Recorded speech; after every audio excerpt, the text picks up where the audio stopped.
Welcome back to Uncover Your Magic. I am so excited to introduce you today to my guest, Bruce Klein. Having this podcast for over a year now, I get quite a few people requesting to be a guest on my show. It's fun to read about them, and when one speaks to me like Bruce did and his story, I knew I must have him on and share his wisdom and insight with you.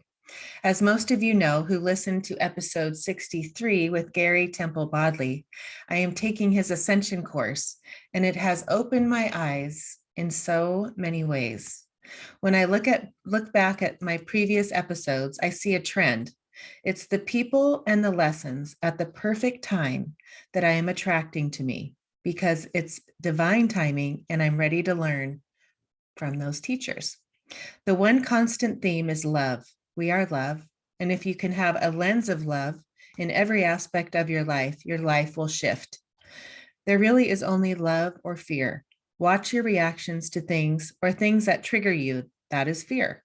When you remove yourself from these experiences and realize when you get triggered and react and shift to love and acceptance, because fear is the need to control the situation. When you're living in love and looking at that situation with love, the way God views everything, then you are in alignment with who you truly are meant to be in this human body. And the magic begins to happen right before your very eyes. And that's what I'm experiencing right now.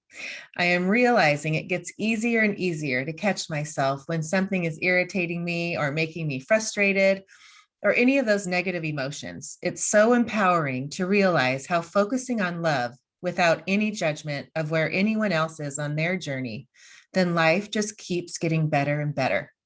I am so excited for this next phase of my life with a lens of love, joy, acceptance, clarity, and abundance, and true knowing everything is always working for me, not to me. I want you all to get this. There is no need to live in lack, fear, anger, and all of those negative emotions. Life is to be fun, filled with laughter, new experiences, so we can grow and expand and become the best version of ourselves. If you want to learn any of these tools as to how to get you into a high vibration, learn my 6-step magical formula that will empower you to live in love and live your life from a place of knowing you can be, do, or have anything. And the only limits are the ones you put on yourself. Take away all of those blocks with me in my Magic Mindset Summer Camp this Sunday. It's my last one at 4 o'clock Pacific Standard Time. And if you miss that, you can meet me the next week, August 2nd and 5th at 12 o'clock Pacific Standard Time, or August 3rd at 5 o'clock. I will be teaching my 6-step magical formula those days as well, while I tell you about my 2 courses coming up, Raising Confidence for Kids and the Magic Path for Adults and Parents. These tools are crucial to living your best life. I want everyone to see who they truly are meant to be and become. I can't wait to see you on Zoom. Sign up in the link in the show notes or just email me at ashleygoner@gmail.com, or you can check out my new website that I'm super excited about at ashleygoner.com. And now on to our interview with Bruce Klein. Born and raised in Pacific Northwest, Bruce Klein is the father of 2 remarkable adult daughters and is married to an amazing woman. He spent the bulk of his career in corporate international trade compliance. Before that, Bruce lived and worked in Asia for over 7 years, mostly working in education. During that time, he developed a deep appreciation for the diversity of beliefs represented on that continent and has traveled back many times since. In 2017, he began to have somewhat of a spiritual reawakening, which led his life down paths that he could have not even imagined. His first book, Do You Hear My Voice? Discovering Jessica Again, is his personal tale of that reawakening and of the spirit who spoke to him one night upon waking from a dream about trusting his heart. He later discovered that he is and has been eternally connected to her. He has learned more about himself, the universe, and the nature of love in the process. So without further ado, please welcome Bruce Klein to the show. Welcome. Hi, thanks for having me, though. It's a pleasure to be on your show, and it's actually an honor to really honored. I'm really honored to be on your show. A little nervous, but a Oh, little honored. no, don't be nervous. We're just going to have this amazing conversation. I'm so excited. In the intro, I had mentioned, I have this where you asked me to be on your show, on my show. And I thought, okay. And I'm reading, I go, oh my gosh, for sure. What a fit. Uncovering Bruce's magic. You guys are going to be in awe of this story because I was, and there's no way that this could be not part of my show. Not an episode. Appreciate It had that. to be part of an episode. But I just want you to start because I know your story because I do my deep dive, my Bruce deep dive first, Right. and so I know your story. But I want you share where you kind of started this new journey, and I already shared your background, but where you like you started this like epiphany of like I need to start going on to this spiritual journey. Something's calling me. Yeah, it was very interesting because at the time my department at work got merged into a different department, and I got lined up with this woman that eventually became my guide in a lot of ways. And she kept just dropping these little jewels of information out there. And I suddenly got interested in it. And one of the things I got really interested in was the dream interpretation. Hmm. And so, but to go back a little bit, that there was a local meetup that I went to called Wisdom Soup. And it was just a meetup of a lot of different people and learn different aspects of spirituality. They bring in different guest speakers each month. And the woman at work told me that she had been to the Wisdom Soup meetup the week before, and Michael Sheridan, who's a dream interpreter, was there talking about dreams. And at that time, I'd been having a lot of strange dreams about my parents. My parents were both passed on, and so I was having strange dreams. I was wondering about them, and I was going, "What's going on here?" And so I ended up actually picking up his book and reading his book and trying to interpret my own dreams, only to realize this is really difficult. Huh. And then one day I had an amazing dream about being in India. And I actually decided to send him an email and said, "Can you help me with this dream?" And I didn't realize that he's an internationally published author. He's had radio shows and TV shows in Ireland. I didn't realize what a big deal it was, but then he responded to me with this email that in detail went through my whole dream and explained the spiritual aspects of it. Mm-hmm. And when I read his explanation, I said, "This guy knows what he's talking about." Yes, he does. And Well, I listened. Well, I'm saying that because I listened to that podcast that you were on on his show, uh-huh, and then he had a part two where he just was by himself and he read your letter, and then uh-huh. he read his interpretation, and I was like, oh my gosh. I mean, I have some weird dreams, but I'm like, I don't know what he would get from like even just those 5 silver rings, and you should have picked him up. I mean, it amazing. So Yeah, at Michael Sheraton, I was like, now I'm following him. yeah. So yeah, he's kind of the person I kind of honor as being the person that kind of guided me to this path. But at this one summer, I started working with him quite a bit, and so I had him on a retainer, and so I would feed him 5 or 6 dreams a week, and he would come back and interpret them for me. Huh. And whereas I've just starting in my spiritual journey, it really helped me kind of focus in on what I needed to pay attention to. But the funniest thing about every time he starts his podcast, he always says that the bumps are not in the way, they are the way. Mm-hmm. And that's such a wonderful thing about life, is that's the way you learn, is through the hardships, right? Right. And so but as I was working with him, suddenly one night I had this dream, and it was the craziest dream I've ever had up to that point. And it was just, in the dream, I was around this beautiful mountain lake. It was like it could have been up in the Cascade Mountains and the Sawtooth Mountains in Idaho, this beautiful, pristine mountain lake. But around the lake, there were 20 very large photographs. And each one of these, I knew that I had to organize these in a particular manner, but I had no idea how to do it. And so I tried, just like a puzzle, I was trying to work it out very well, trying to move this one at that one, trying to different combinations. Finally, it got to be about dusk in the dream, and I got them in the right order. And I thought, boy, the dream's going to end here. This is a wonderful dream. I can finally finish it. I just heard almost a condescending voice that said, trust your heart and not your head. And then the whole scene reset itself. Wow. And so there I was trying to arrange those same photographs again, trying to move them around and so then once again, I finally got them in the right direction, the right order. And there wasn't any like, good job, way to go. Just the same voice again. Trust your heart and not your head. And so this kept going. It was like Groundhog, Bill Murray and Groundhog Day kept going over and over again. And finally I said, I can't take it anymore. This is ridiculous. I said, I can't do it. And the thought came to me, well, let me try this heart thing. And as soon as I thought that, the pictures went magically into order. Oh my gosh. And I woke up. Huh. And so I'm sitting there thinking about that dream and I'm going, well, this dream was pretty obvious. I don't think I'm gonna have to go to Michael and ask him for the meaning of this dream, because obviously I need to start listening to my heart and get out of my head so much. Right.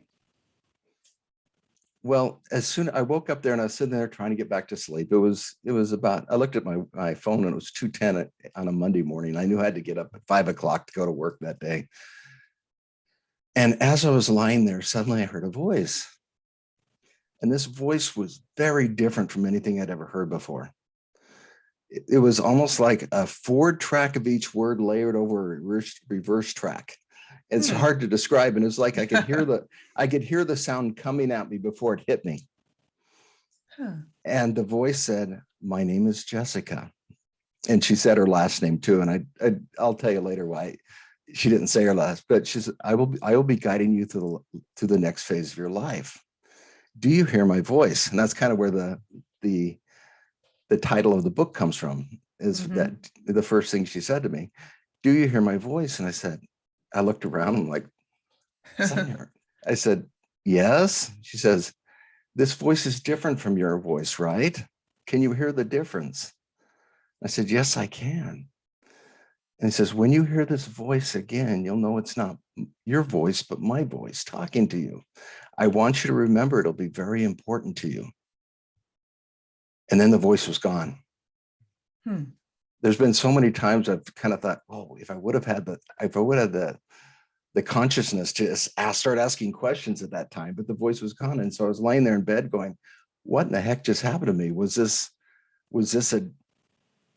a good spirit that came and visited me? Was it really my guide? Was it an angel? Was it some sort of evil spirit with some nefarious plans? And I didn't know, because nothing like that had ever happened to me. I'm a kid I'm a guy who grew up in Idaho. This doesn't happen to people like that. Yeah. But with your dreaming, so were you always a big dreamer? Do you always remember your dreams? I do remember a lot of my dreams. Even through college, I was having some the dreams where I'd be on stage and playing an electric guitar. And then I'd wake up in the morning not very frustrated because I couldn't play guitar. Oh, funny. But you do always remember for the most part, you remember your dreams. I do remember a lot of my dreams, yes. And so dreams have always fascinated me. So when I found Michael that could interpret the dreams in the way he does, it really helped me out a lot. Yeah, he's amazing. I highly recommend people, because I have those books, like we'd wake up and dream about a snake, or and like, go look up at the book and see what that means, but not dreams like yours. But when you listen to that voice, so when I listen to these channels, like we were talking about Gary and channeling Joshua, I've had a few others on the show, they talk about it, they're at this certain state, like the brain wave. You have to reach that certain whatever consciousness, your mind, to hear that voice. So you were just in that dream, like just waking up, and then all of a sudden, do you hear me? Yeah, it was kind of interesting, because later in the book I go on and I have a channeled conversation with her, and she goes on to explain what was happening from her side. The way she had explained it from her side was, at that time, I thought I was so spiritually advanced, but what they had to do is her voice had to go through different levels just to get down to me. Ah, And so because it was going down through so many different levels, it made the voice sound a little different. And huh, so she said she used that to her advantage. And when she spoke to me, because then it sounded so unique and so different.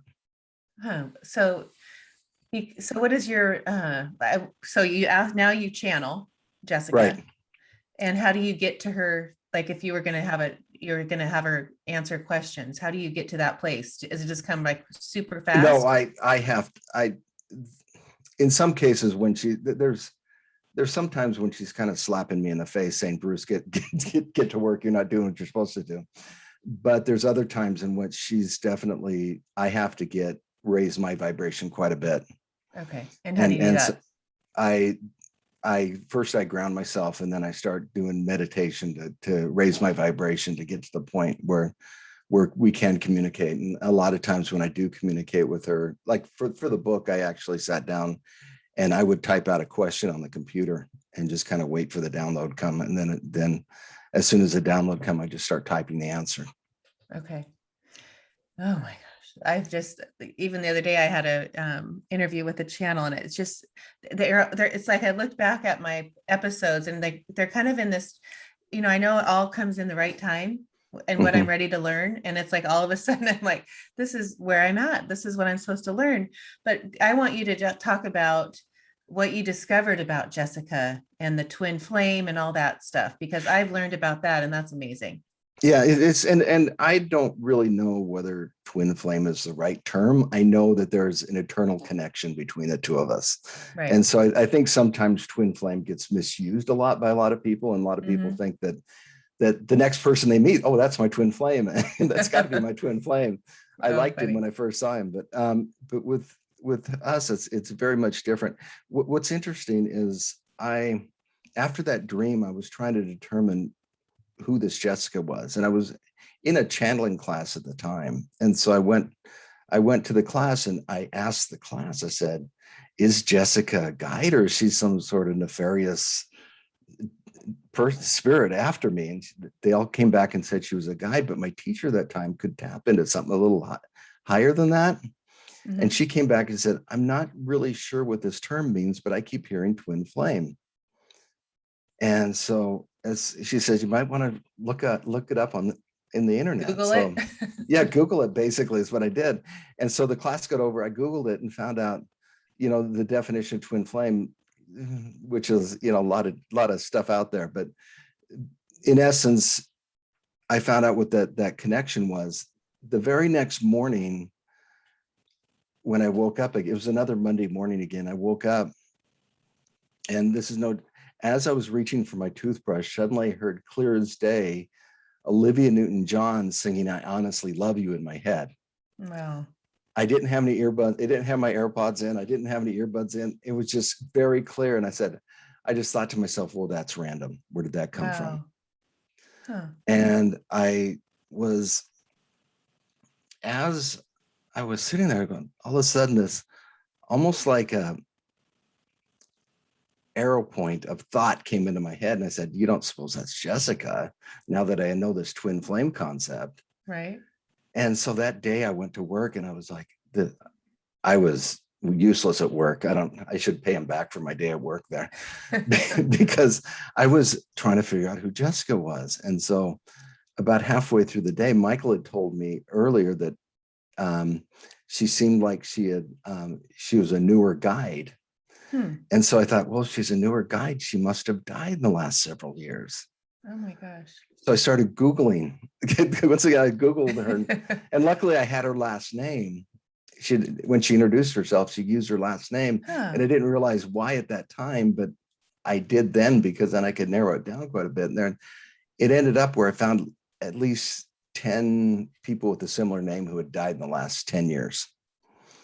And all of them had amazing stories, everybody from a 16-year-old girl to a 94-year-old woman. Hmm. But there was one, I came across it, and there was something about her obituary. I knew her. I immediately knew her, right? And then I saw pictures of her, And when I saw the pictures of her, there was something about her eyes Hmm. that connected. It was like I knew what those eyes were, and it's hard to describe, but I knew what those eyes were, and I go, but the whole time in the back of my head, I'm going, this is nuts. Here, no, you think about this, how crazy this is. Right. Here I am.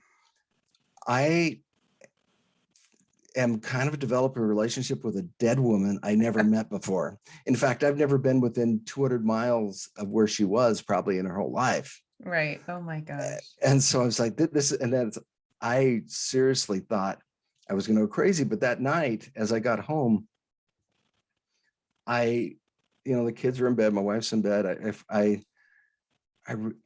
I asked Jessica, I sheepishly called out to Jessica, said, "Are you the one I saw online today?" And in that same unique voice, the same one that I'd heard a week before, I heard, "Yeah, that was me." Oh, it doesn't But scare you though, right? It's no, very it comforting. doesn't. It's very comforting. But it was, I can tell you what hit me next was this sense, this incredibly intense sense of being loved that I've never felt before in my life. Hmm. It was almost like I've called it a couple different things. One was like getting tucked in by your mom with a warm quilt, knowing that you're safe from all your fears. Another one's in the middle of a winter, stepping into a hot tub, outside, where just you Right. feel this overall warmth and stuff like that. And sometimes I think the word love was inadequate for that situation, Huh. just because it was so intense. But the next day, I found myself downloading I Honestly Love You from Olivia Newton-John. I'd never really liked the song or the singer particularly, but as I was driving to work, I heard a line in that song that said, "This is pure and simple, and you must realize that it's coming from my heart and not my head." Oh my gosh. And I remembered that dream I was having Mm-hmm. before she first introduced herself, and tears just like pouring down my face. And as the tears were pouring down my face, suddenly I felt, and I don't know how to describe it, I felt like a vibration in the palm of my hand. Mm-hmm. And I found my hand curling up around that vibration. Hmm. And I Like you were holding realized, your hand? that I Oh was my holding gosh. hands with Jessica. I was driving down the road. Oh my gosh.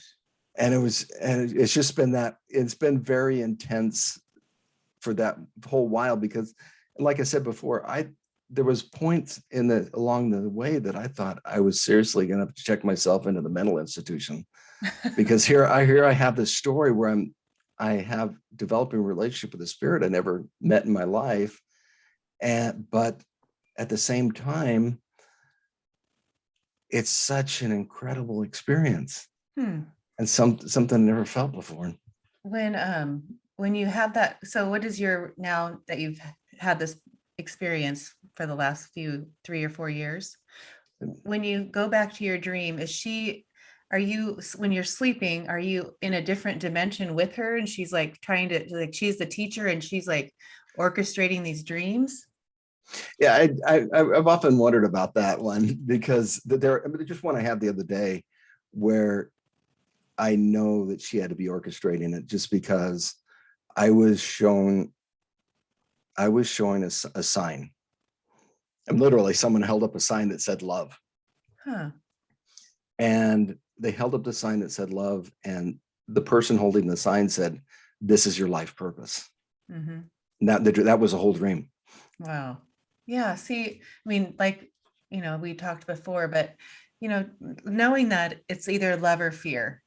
Mm-hmm. And, I'm 52 and like, you look back at your life and all the times you reacted in fear and, looking at who I was then and who I am now, and now focusing on love and learning from all these people like you that are understanding like this is the purpose we're here is love. And And that that's is all it is, right? and that's what it is. The whole purpose. And I was talking to a really good friend of mine the other day, and she said, "Bruce, where love starts is loving yourself, Mm-hmm. is learning to love yourself." And some of the things that in my the way I grew up, it was hard to love myself because I felt not worthy of anything my whole life. Hmm. And Because so of I the way think you were raised, or what? because of the way I was raised in a very strict religious environment, and everything you did, kind of you fell short. At least I did. Felt like I was falling short of being able to connect to divinity. Hmm.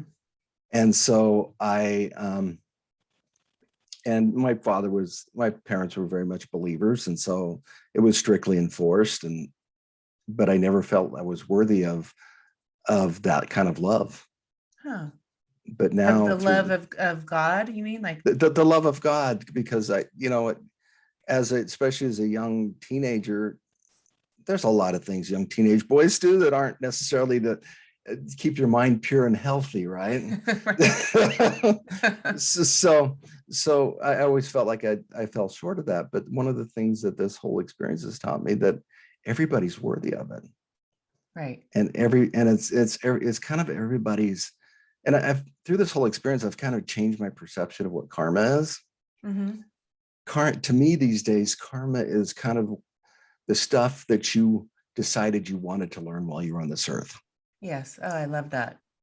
And so karma is what you wanted to learn. So it's this whole big bag of stuff that's on your back that you wanted to learn. And sometimes along the way, you don't learn it, so you pick up some more stuff. Right. But what you want to do is get rid of that bag. And so you can start on the dharmic path and do the fun stuff, do what you want Right. to do and things like that, not do what you're destined to do. And I think that a lot of us, it comes down to love, Mm-hmm. learning how to love and, love and be loved unconditionally. Right. Do you now, when you have your conversations or channeling with Jessica, does she tell you about your past lives with her and what you did with her? Have you gotten into that? Oh my gosh, we actually went through when I was starting to learn about her, I did a past life regression. And one of the past lives was just this amazing past life where it was in India. And originally I was a young monk in India, and she was just a street merchant. We were about 12 years old. And I was in, the dark red, orange monk out. I don't know the name of it, the monk Right. outfit, right? The robe. And I remember walking up to her. She said, "Come over here and eat some delicious food." And I remember walking over to her, and she kind of said, "You look chilly." And so she took the scarf off her head and wrapped it around my shoulders and pushed me near the fire so I could warm up. Huh. And just this pure act of love from this young 12-year-old girl. But over time, they developed this affection for each other. And well, I should say because it was me. I was looking Uh-huh. at kind of third. But at one point, she comes to him just totally distraught and said, "I've got to get married next month." And Hmm. at the time, even today, a lot of times it was arranged marriages. So my I was actually orphaned and left at the Buddhist temple when I was a baby at that time. And she was, the subject to her parents' whims. And she got married. But even throughout that, every time she had a child, she would come to the temple to have it blessed. And so even though we didn't necessarily live together or be able to have a life together, our lives kind of paralleled each other. And then at one point, as her son came and got me as she was dying. And as she was dying, I went to her deathbed. And the amazing thing, when I looked down upon this old woman, elderly woman, and emaciated woman,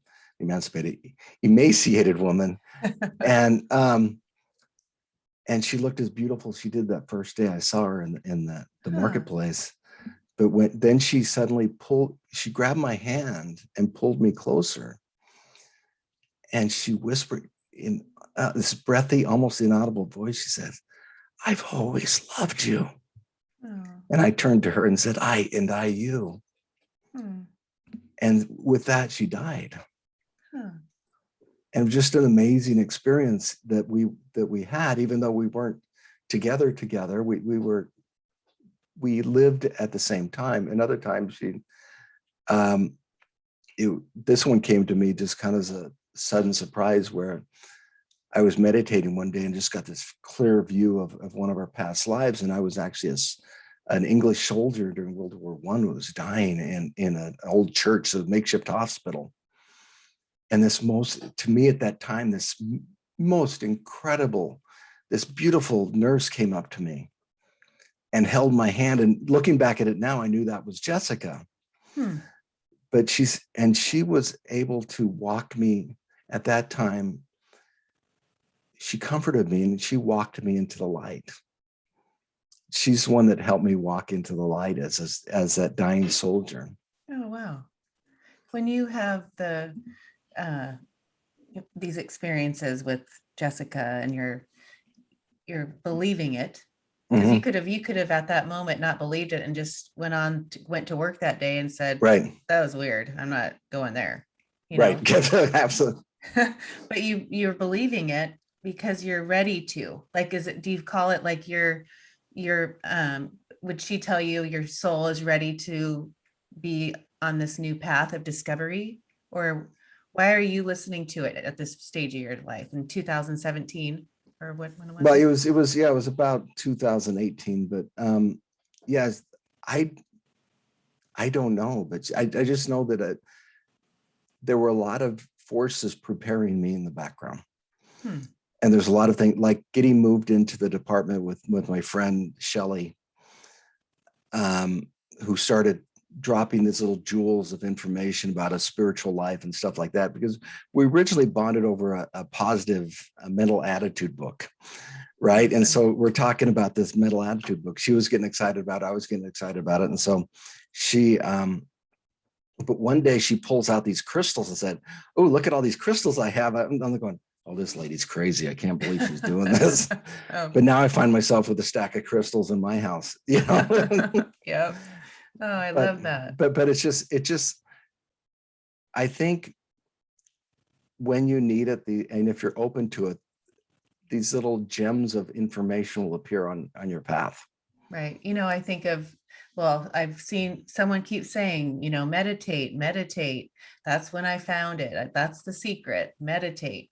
That's usually the common theme or the thread that I've heard from these people that are finally getting to hear this inner voice that's coming so strong. And, when you think of where we're at and headed in our life, in the 2021, but what we've had experience in 2020, and in this shift in life, like I feel like it's all part of the plan. Like I just keep meeting all these people that have discovered it like 8 years ago, 3 or 4 years ago, maybe, 15, but not where it's really even I haven't attracted it until the last, couple years. So all of a sudden it's coming. Yeah, I think there's a definite shift in the world's energies. While you have a lot of the craziness that's going on in the world, you also have this incredible beauty. These people that like you that are finding your life purpose, that finding my life purpose, that we're finding that love. I mean, that love is what's going to change the world. And I don't know how to describe it more than that, but it's just, there's something about that. And I sound like a hippie in a lot of ways. There's something about the love energy that can change people's lives. That can change the world. Right.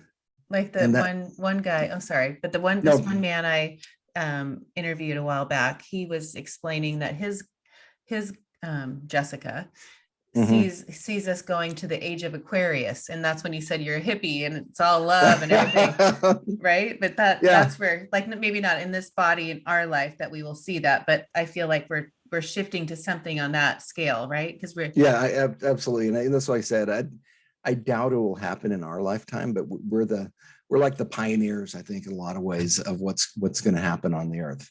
Right. Just because that's definitely shifting. What do you ask Jessica? Like, what are your main, like, what have you really learned from her? One of the first things I started asking about was, what's it like when you die?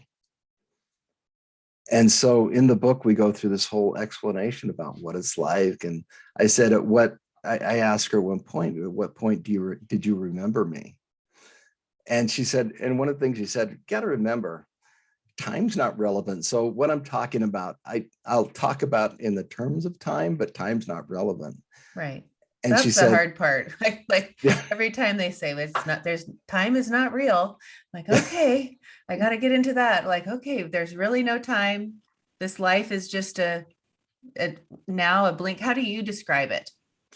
the way, yeah, the only way I can figure, the only way it works in my head, because I'm more of an analytical type guy, is the concept of a piece of paper. I don't know if I have a piece of paper here, but basically, if you can take for us on Earth, it's like you have a start of the paper and an end of the paper, right? And so that's your lifetime, right? And so you're looking at that in that perspective. But suddenly, if you fold the paper in half, those two things are happening at the same time. Okay. Oh my And gosh. so you can, and so if you're one more you bend it, you can actually have stacks and stacks of things that are happening. Well, there's no time, so that's not. But see, we're so constrained to time here. But just there can be so many things that are happening simultaneously that Okay. we don't realize it. So in Jessica's realm, in her energy, whatever she's at, she's having a life. She's living life. Yeah, Feeling. she would. Does she go do fun things like go to the Yeah, beach? well, I don't know if I should ask her that one. I'm actually writing in the process of writing a new book that's going to be more challenge conversations with her. Oh, good. And the subtitle of that one's going to be Facets of Love. So, but where was I going? Oh, one of the things she did say is one of the cool things about being up there, I said being in that other dimension, is that you can be learning and teaching at the same time. You can be learning all these different things hitting you and teaching at the same time. So all this stuff's going on simultaneously. And there's so much more expansion there as far as you understanding the world and the processes and everything that goes on. But it's very interesting. She said she didn't originally know who I was when she died. And it took her a while. She said, but when she finally remembered me and remembered a lot of the lives we'd had together, even the in-between lives we'd had together, she said it almost, something came together for her. And she said,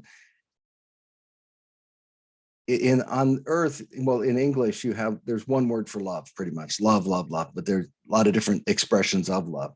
She said it's the opposite there, where they have a lot of different ways to express love. And she said one of those ways is the love that powers the universe.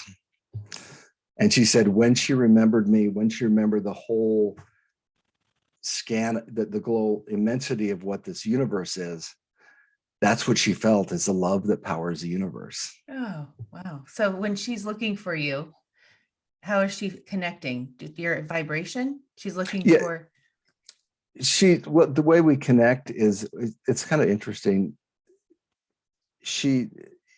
I became very apparent to her, but right now when she connects to me, it can be as simple as a song. There can be a line of the song I'll hear when I wake up. Okay. And sometimes I go searching over, trying to find out what song that actually, those 5 words, where they actually came from. Right. But a lot of times she communicates with songs. Sometimes it's just signs, different signs of things. I read an interesting book called Signs, about a woman speaking, connecting with people that have passed on, and how they can just drop signs on you. Oh, I do that all the time. To let you know that they're still there. Yes. And so so I was taking a long road trip one time, and I was listening to this book on audio, and so I said, okay, let's try this out. It says, okay, Jessica, I know when you were alive, your last life, your favorite color was purple. Show me something purple. So because I was driving very early in the morning. I was driving through Yakima, Washington, if you know where that is. I do. Of course, you're from there. And so I was driving through there, and all of a sudden, no joke, I got outside of Yakima and looked to the left, and suddenly there's a building lit up in bright purple. Oh my gosh. I'd never been able to find that building again. Yeah. But at that time, it was lit up in bright purple. Another time, during the course of the book, it was talking about someone's birthday. And that's these numbers just appeared to this woman, and it was actually her son's birthday. That also happened to be Jessica's birthday from her last life. And Huh. so it just all these different signs kept hitting me. And in fact, I was on a conference call the next day, and someone started talking about Purple Rain Oh my and how God. much Purple Rain, how much they love that song. They probably said purple probably 20 times. And I was going, Oh, oh boy. funny. I love Okay, that. I get it. That's Yep. enough. Thank you. You're here. Will you have a life with her again? Does she tell you she's going to wait for you to pass on? How does that Yeah. work? Um, I don't know. We'll have to find out. But I think that I seriously think that she's done what she needs to do on this life. And so she's kind of waiting for me. Oh, And so you think so this is your last go around? it depends if I learn what I need to learn. If I don't, Right. then I'm coming back again, right? But it could be. And I think that there's something. One of the things I'd learned in the past life regression is that while I have been living this one life, she's been living two different lives. Um, she actually, what's the word? She actually lived two different lives subsequent, At the same sequentially, time. and not the Yes. same time. Like Oh, she lived one and died, then lived another one and died. Well, I've been alive this one life. oh, wow. And both of those lives were to, and this is something I never thought about until I found this out, was the fact that she did that to help other people's with their soul contract. Huh. So she decided that she And didn't she didn't know why she died while during this time. She goes back, finds that out again, goes back in yeah, so it's to a body. basically to a body. Basically, what she did is, in order to help other people with their soul contract, she she contracted with them to set up hardship in their life. Hmm. So in one life, she was a farmer's daughter in Japan and got killed by a neighbor accidentally as he was driving down the road one day. And it set off this whole circumstances where he turned to drugs and alcohol trying to deal with this fact that he'd killed this beautiful little girl, and eventually turned his life around. Has been able to help hundreds and thousands of people only because he went through that hardship. Right. Yeah, And I then, think looking at life now, at all the things that's happened this last year, and you have it, doesn't it help you when you look at someone that got murdered or think, oh, he came in? Do you look at it that way? Like he, yeah, it's I feel guilty sometimes looking at it that way, yeah, and saying, I wonder if that's really a good spirit trying to set up these hardships for everybody. But that's kind of what it is in a lot of ways. Because yeah, some of your highest level beings on the other side are the ones that volunteer for the mission to come down here and do that. wow, huh. Well, you think of, just the other, when that building collapsed in Florida in the Right. news, right? And I'm thinking 100. So now in my new like mind, thinking, okay, the 150 something people just are gone. Did they choose to live in that place to let it crash? And like that's where Yeah, I, it boggles your mind that the complexity yeah, of it all, doesn't it? yeah, Yeah, because it's the same way with COVID, right? Because how many people did people who have passed from COVID, did they sign up for that? right. Oh, Are I've you heard kind that of they have that, right? They have, right? And so they have, and so maybe because of doing that, maybe they get more spirit points. I don't know what you call it on the yeah, other right. side for doing it, right? They said if it maybe it's because if you come here, get COVID and die, maybe, and I feel guilty saying this, maybe you're going to go to the next level, the next spiritual level because of that. So You there can are bypass levels, them. but there are levels. Like you were saying, Jessica was in the lower, like the beginning stages, Yeah, her level. being a guy. Well, that's the way she appeared to me initially, yes. But I think that now she's not. She's definitely very much a higher level spirit right now. And so just by some of the stuff she can do, but she's Like what? What can she do? the way she's appeared to some people. I mean, I have some friends that are very talented channels and psychics, and she's appeared to them and just given them information that I wouldn't expect from just a rogue spirit somewhere running around the other life. And so I can't really get into the details of that because it's kind of confidential between me and Oh, them. But right. Huh. Interesting. But when you have levels, do you feel like the people that are now here in this body and you notice like, oh, she's really, lack and fear and, victim, is she lower and she's going to die and then come back and go to the next level and then you're going to go the next one? no, I don't know about that, but I think that each time we learn different things, and we have to come back each time and try to learn different concepts. I mean, I know that through another one of my past lives, I was a, how do I explain this?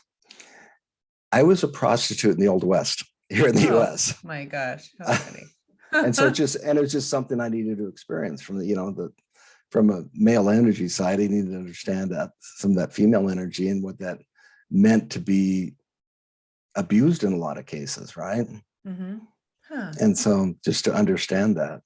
When you look at your family, because you're married and you have your two children, how Mhm. do you like with your wife? Like, how does that work? Does she just say, "Oh, you're having this affair with Jessica, that No, your that, twin that's flame soulmate"? that is funny. That's probably the most common question is, what does your wife think about this?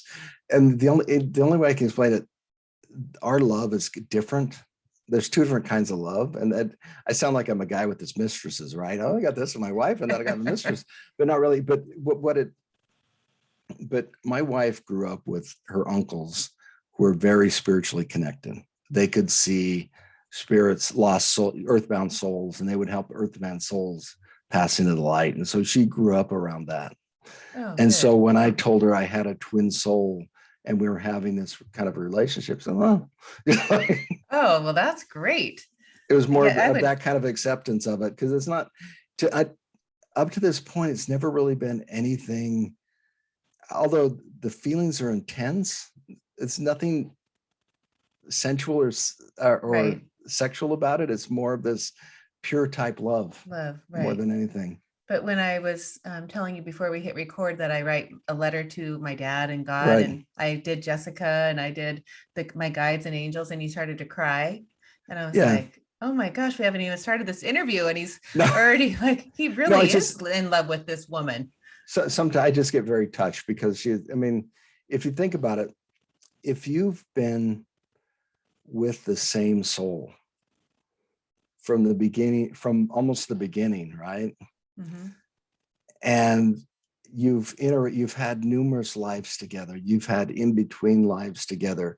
When you've had so much of that interaction, it's almost like she's the yin to my yang, right? And so she's, it's the mirror images in a lot of ways of each other. And so when you have that, it's different. It's kind of very much a different type of relationship, Right. right? It's like the same way that with twins on earth, where twins can almost complete their sentences and things like that, where you know what the other person's going to do. And that's been the biggest benefit for me coming when it first started, was realizing that there's someone that no matter what I do, no matter how stupid I am, no matter the crazy stuff I do, there's this being on the other side that still loves me no matter what.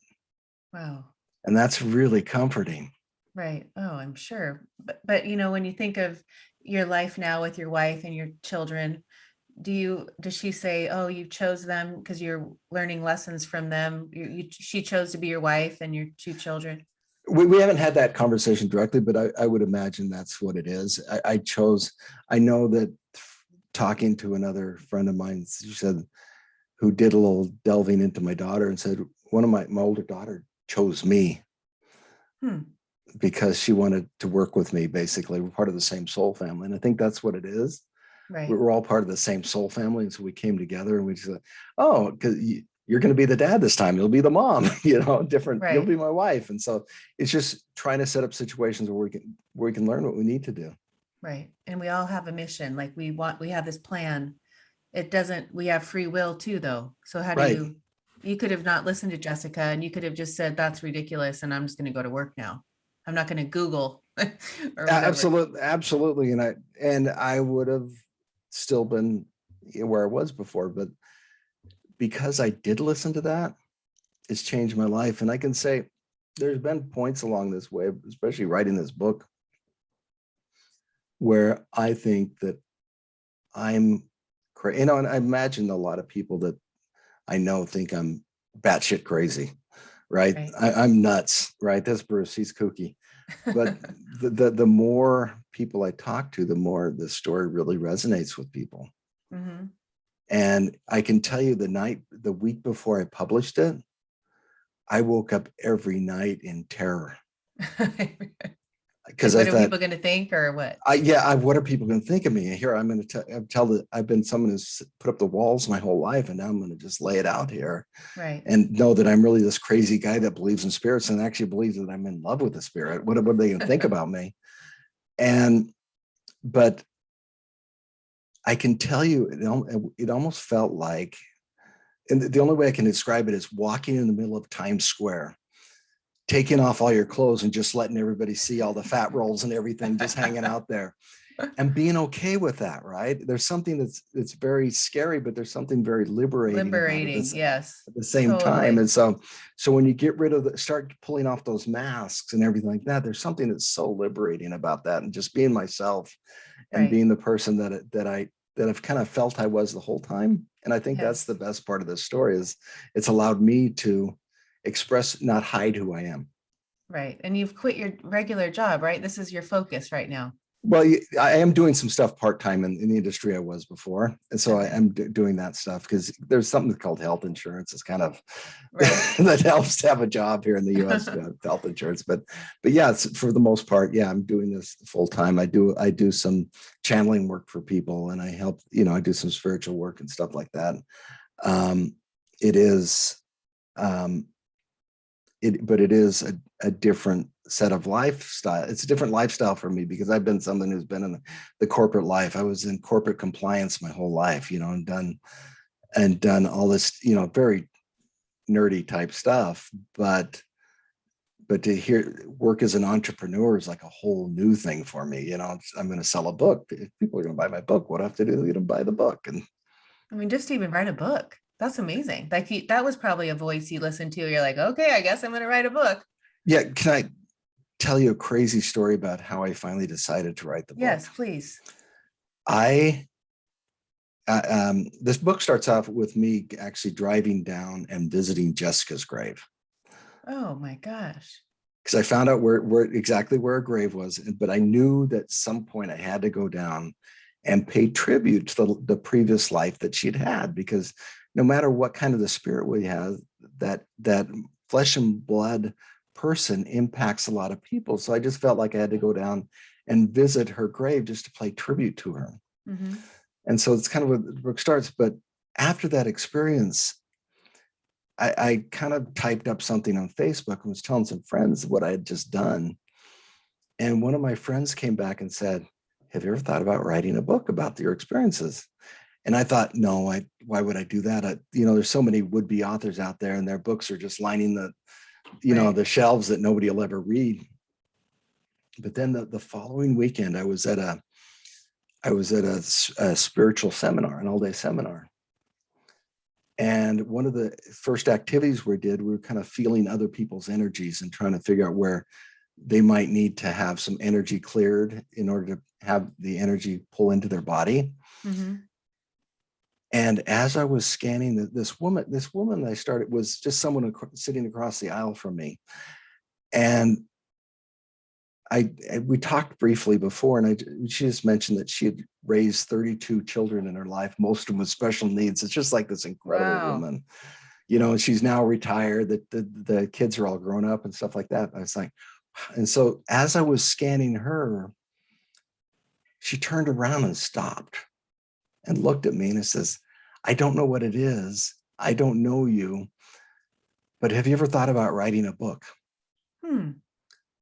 And at that time, my friend had just said it right on Facebook a few days before. And then suddenly I heard this random stranger say it. And I'm going, no, that's an interesting thought. Later that day, we were doing a mediumship exercise in this class. And as part of the mediumship exercise, we could tell the other person 3 things about the person we wanted to contact. For some reason, the person I was working with looked like a doppelganger for Jessica, what she looked like in her previous life. Huh. And so she said, what are the 3 things? I said, okay, the name's Jessica. She's a good friend and she's a loving spirit. That's all. That's all I said. Okay. So this woman looks at me and says, she started going through things like she's always with you, with whispering in your ear, you know, she's there all the time. She's very proud of the path you changed her path, and she's very proud of that she's very proud that she changed her path. But then she said, what she's showing me now is a very large scroll. It's an ancient scroll. It's tied with a beautiful ribbon. And she unveiled the scroll to reveal this immaculately handwritten scroll. And then she indicated that she wanted me to take the pen and continue writing the story. Oh, wow. And so at that point, I had 3 independent women tell me within a week's period that I needed to write a book. And so I said, I think it's pretty obvious what I got to do. And so and from that time forward, I decided I've got to write the book. But, you know, whether 10 people read it or 100, you know, thousands of people read it, I've got to write this book because there's something important about it. Yes, for sure. And for the longest time, I thought that the book, when I was writing the book, I thought this book was a gift to Jessica. I wanted to tell the word about how wonderful Jessica was. And it wasn't till a couple of weeks ago I realized what the book really was. It was she allowed me to tell the story so I could learn things about myself. Oh, yes. Huh. Look at And so that. and so she's still teaching me, right? So no matter what, I Right. learn all these things all the time. Oh my gosh. Amazing. We're coming up to the hour, and I so appreciate you and love that I could sit here all day and ask you more questions. That's just fascinating, but I will get your book, and we'll put the book in the show notes so Thank everyone you. knows how to get that book. Where else can we find you? I do have a Facebook page. The book has a Facebook page, Oh, good. and it's called "Do You Hear My Voice?" It's a Facebook page called "Do You Hear My Voice?" So if you search that, you'll find that. Okay. I've got an Instagram page which is the same thing: "Do You Hear My Voice?" _ after "Do You Hear My Voice?" Oh, I love it. Oh, So what a a lot fun. of the little things I posted from the book and little quotes from her and things like that. So Oh, so great to meet you. it's very You nice are to meet all you. love. You're all love. I Thank see it you. in your eyes, and it's amazing to see a man that went from this corporate world to this like tender, opened his heart to learning this new life of amazing. And that's the other thing. I think very before we end, I think there is going to be something that I'm still learning is how to balance male and female energy, because I think that a lot of guys are way off in the male energy piece, and I think there's something beneficial about adopting female energy in your lives. So Yeah, I love that for sure. And I mean, I feel, even having the Jessica in there with you talking, that's probably a real big part of your feminine energy, a little bit, right? yeah. I would say a lot, yeah, Yeah. exactly. A little bit or a lot, what'd you No, say? a lot. That's a lot. Yeah, Yeah, right? Oh my yeah. gosh. Oh, I love it. Ah, thank you so much, Bruce. It's been No, such a thank you for having pleasure. me on. Yes, You're it's been a so pleasure. welcome. Thank you.